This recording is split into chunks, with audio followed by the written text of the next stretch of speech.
నేను భువన డీటెయిల్స్ చూద్దాం. జిల్లా తాళరేవు మండలం కోరంగి పంచాయతీ పాత కోరంగి గ్రామంలో తమ కుటుంబాన్ని 3 ఏళ్లుగా వెలివేసి వేధిస్తున్నారని టేకుమూడి త్రిమూర్తులు చేసిన ఫిర్యాదుపై తహసీల్దార్ పితాని త్రినాథరావు విచారణ నిర్వహించారు. జిల్లా కలెక్టర్ ఆదేశాల మేరకు జరిగిన సమావేశంలో గ్రామ పెద్దలు, బాధిత కుటుంబం సభ్యులు పాల్గొన్నారు. గ్రామ పెద్దలు 1 లక్ష జరిమానా విధించి సామాజికంగా వెలివేశారని, శుభకార్యాలకు పిలవడం లేదని, కుమార్తె వివాహాన్ని కూడా అడ్డుకున్నారని త్రిమూర్తులు ఆరోపించారు.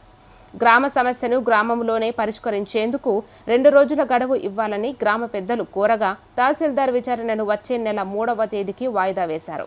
సమస్య పరిష్కారం కాకపోతే చట్టపరమైన చర్యలు తప్పవని హెచ్చరించారు. సమావేశంలో అధికారులు, ప్రజా సంఘాల నాయకులు పాల్గొన్నారు.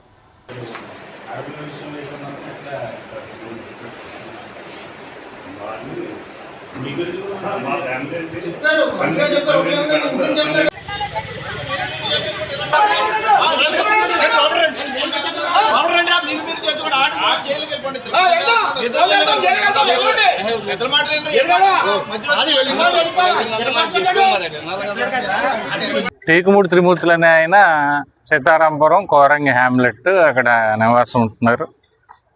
గోగడ ఇలాగా మండల పెద్ద గ్రామంలో ఉన్న పెద్దలు లేకపోతే సమ్మిట్ నన్ను ఏ కార్యక్రమానికి పిలవట్లేదు, ఇబ్బంది పెడుతున్నారని కలెక్టర్ గారి దగ్గరికి వెళ్తే కలెక్టర్ గారు మాకు పంపారు. మేము అప్పుడు ఎవరైతే గ్రామ పెద్దలు ఉన్నారో వాళ్ళని అందరిని కూర్చోబెట్టి సెటిల్ చేసిన ఇష్యూ పీస్ కమిటీని కూడా వేయడం జరిగింది. నోటీస్ ఇచ్చి వాళ్ళని పిలవడం జరిగింది. అలాగే అదే సామాజిక వర్గానికి చెందినటువంటి బీసీ, బీసెట్, బిల్జా పెద్దలు, మండల పెద్దలు కూడా వచ్చినారు.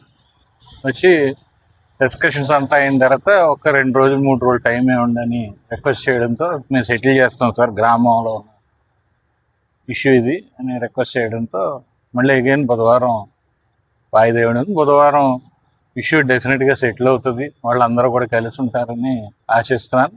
అదర్వైజ్ చట్టం తన పని చేసుకుని వెళ్తుంది.